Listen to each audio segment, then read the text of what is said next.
Morning, folks. Welcome back to the Philosophy for Philistines channel on this December 10th morning for another fireside chat. I saw an article last night that I felt needed to be brought to your attention. All the links will be below. I do not ask anyone to ever believe anything I say. I am an ignorant man. Just ask anybody that knows me. But what I can do is research. And what I attempt to do is not lie. So I encourage you to do your own research based on the links and any links you can find that I'll send you. But here's the title of the article. Revealed, Canadian military officer calls for a probe into ground zero COVID outbreak at Wuhan Forces game 2 months before world was alerted to the mysterious new illness.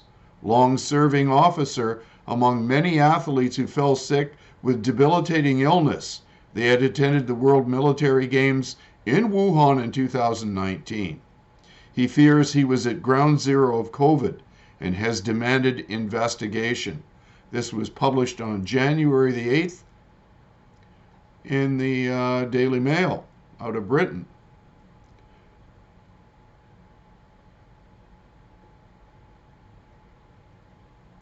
Long-serving officer who cannot be named as he is still in the forces was among the scores of athletes who fell sick with a debilitating illness after attending the World Military Games in Wuhan, October 2019.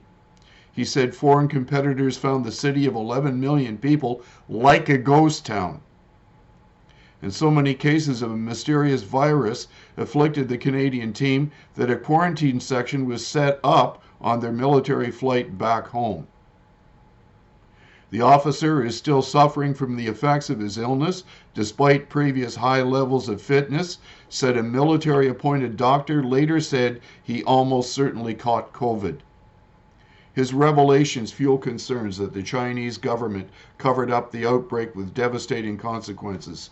The Beijing regime says the first confirmed case was December 8th, 3 weeks before the World Health Organization was tipped off by sources in Taiwan. Several European athletes attended the games, which attracted more than 9,000 competitors from 100 countries, have said they developed COVID-like symptoms in Wuhan. Reports have also suggested Iranian participants died soon after returning home. I'm 100% convinced that the virus was present in Wuhan when we were there, said the Canadian officer.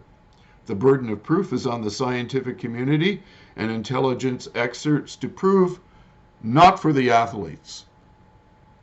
Except I am not a scientist, and it might not have been COVID, but why does everyone seem so reluctant to investigate properly? Well, I'll tell you why they're reluctant. They're reluctant because we cooperated with helping the Chinese build the Wuhan Institute of Virology. We were sending them pathogens from our laboratory in Wuhan, in Winnipeg, which is why the team of Chinese scientists who worked in Winnipeg were detained and arrested by the RCMP for handling biopathogenic material improperly. You know, I collect postmodern deconstructive literary criticism like a philatelist collects rare stamps, with this exception. There's nothing rare about what the oligarchs in charge of this cock-up are doing. These people couldn't organize a piss-up in the brewery. They couldn't even organize a cock-up in a whorehouse. These people are incapable of leading, but there's so much power behind them, which leads me to an inevitable conclusion. Since they're too witless to have pulled this off themselves and remain in power, there must be some enormous, powerful web of intrigue behind them that keeps them in office, even in the face of so many people in the West just becoming completely incapable of believing their governments any longer. For the first time in human history, first time, there's always been pockets of totalitarianism and tyranny. In Nazi Germany, it spread through Europe, but most of the people that it had attacked didn't believe in it. Or in the Soviet Union, where it spread it to the Soviet states and again collapsed because the people didn't continue to subscribe to this marching in lockstep mindset that all social collective ideologies depend on. I don't care if it's any form of radical socialism, neo-Marxism, postmodernism, critical theoryism. All of these things are variants, and Nazism. They're all variants of the same thing, where victims are posited against victimizers. In some cases, as in the case of the Nazis, they prefer to be the victimizer, and in other case, in the radical socialist element, they prefer to be the victim. And which is why, of course, this victim status is giving people the highest ranking of social ascendancy today. If you claim to be a victim, if you're a one-legged transvestical hermaphrodite from Ithlak-Wakistan with a bifurcated triple sexual sister, then oh boy, you're right up there at the top of the ladder of the pity party, because that's what we're having here. But I'm encouraged by one thing. There's a lot of my old musical chums that are starting to wake up, but they're still terrified of speaking their mind as I have. I don't care about what level of persecution I'm put under. I literally don't, because I'm actually encouraging open attack. Facebook is constantly censoring me, as is YouTube, which is why I maintain other accounts and have an account on Rumble. I rejoice at my persecution.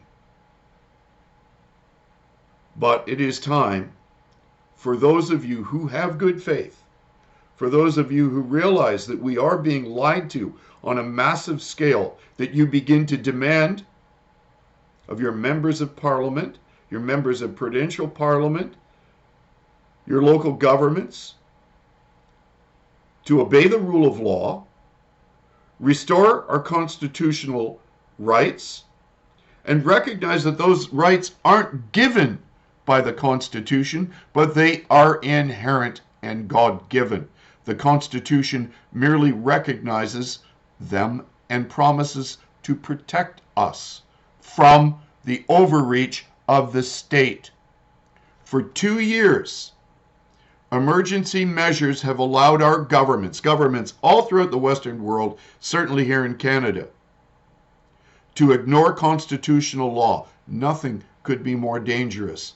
Our ancestors, with all their faults, were smart enough to know that we needed limited constitutional government to prevent tyrannical idiots like Justinflation Trudeau from doing whatever he bloody well wants, which apparently is exactly what he is doing. 2 years ago, we were promised that there would be a vaccine that would mitigate this pandemic. And yet 2 years later, even though the vast majority of people are vaccinated, the fully vaccinated are still becoming ill. Perhaps not as ill as if they were not vaccinated at all, but the vaccine is not preventing the illness. We need an open investigation.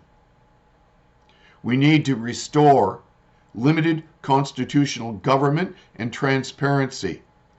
We are in a crisis of faith, which starts first with God. And unfortunately, many of you have made the state your God.